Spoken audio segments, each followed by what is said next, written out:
जय श्री कृष्णा। मार्गशीर्ष मास के शुक्ल पक्ष की एकादशी तिथि को मोक्षदा एकादशी के नाम से जाना जाता है। गोकुल नामक नगर में वैखानस नाम का एक राजा राज्य करता था। उसके राज्य में चारों वेदों के ज्ञाता ब्राह्मण रहते थे। वह राजा अपनी प्रजा का पुत्रवत पालन करता था।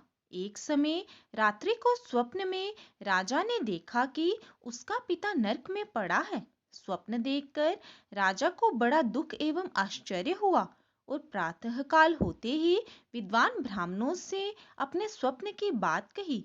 राजा ने कहा, हे ब्राह्मणों, रात्रि को स्वप्न में मैंने अपने पिता को नरक में पड़ा देखा है और उन्होंने मुझसे कहा है कि हे पुत्र, मैं नरक भोग रहा हूँ, मेरे यहाँ से मुक्ति करो। आप लोग मुझे कोई ऐसा तप, दान, व्रत आदि उपाय बताइए जिससे मेरे पिता की मुक्ति हो जाए। उस पुत्र का जीवन व्यर्थ है जो अपने माता पिता तथा पूर्वजों का उद्धार ना कर सके। एक उत्तम पुत्र जो अपने माता पिता तथा पूर्वजों का उद्धार करता है, वह 1000 मूर्ख पुत्रों से अच्छा है। राजा के ऐसे वचन सुनकर ब्राह्मण कहने लगे, हे राजन, यहाँ समीप ही भूत भविष्य वर्तमान के ज्ञाता पर्वत ऋषि का आश्रम है। आपके प्रश्नों का उत्तर वे भली भांति दे सकते हैं।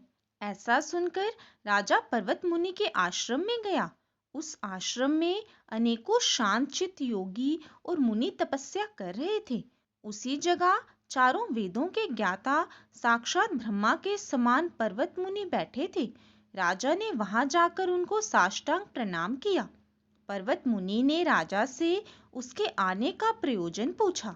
राजा ने कहा, हे महाराज, आपकी कृपा से मेरे राज्य में सब कुशल है, परंतु अकस्मात एक विघ्न आ गया है जिससे मेरे हृदय में अत्यंत अशांति हो रही है। ये सुनकर पर्वत मुनि ने एक क्षण के लिए आंखें बंद की और भूत एवं भविष्य के बारे में विचारने लगे। फिर बोले, राजन, मैंने अपने योग बल से तुम्हारे पिता के सब कुकर्मों को जान लिया है। उन्होंने पूर्व जन्म में सोत के कहने पर अपनी दूसरी कामातुर पत्नी को ऋतुदान मांगने पर भी नहीं दिया था। उसी पाप के फल से तुम्हारे पिता को नरक भोगना पड़ रहा है। तब राजा बोला, हे महात्मन, मेरे पिता के उद्धार के निमित्त कोई उपाय बताइए। पर्वत मुनि बोले, हे राजन, मार्गशीर्ष शुक्ला एकादशी को उपवास करके उसके पुण्य को अपने पिता को संकल्प कर देना। उस एकादशी के पुण्य के प्रभाव से अवश्य ही आपके पिता की मुक्ति होगी। मुनि के वचनों को सुनकर राजा अपने महल में वापस आ गया और कुटुंब सहित इस मोक्षदा एकादशी का व्रत किया। फिर उस उपवास के पुण्य के प्रभाव से राजा के पिता को नरक से मुक्ति मिल गई और वह स्वर्ग को चले गए। मार्गशीर्ष मास के शुक्ल पक्ष की इस मोक्षदा एकादशी का व्रत करने वाले के समस्त पाप नष्ट हो जाते हैं और अंत में उसको स्वर्ग लोक की प्राप्ति होती है। इस व्रत से बढ़कर मोक्ष देने वाला अन्य कोई व्रत नहीं है।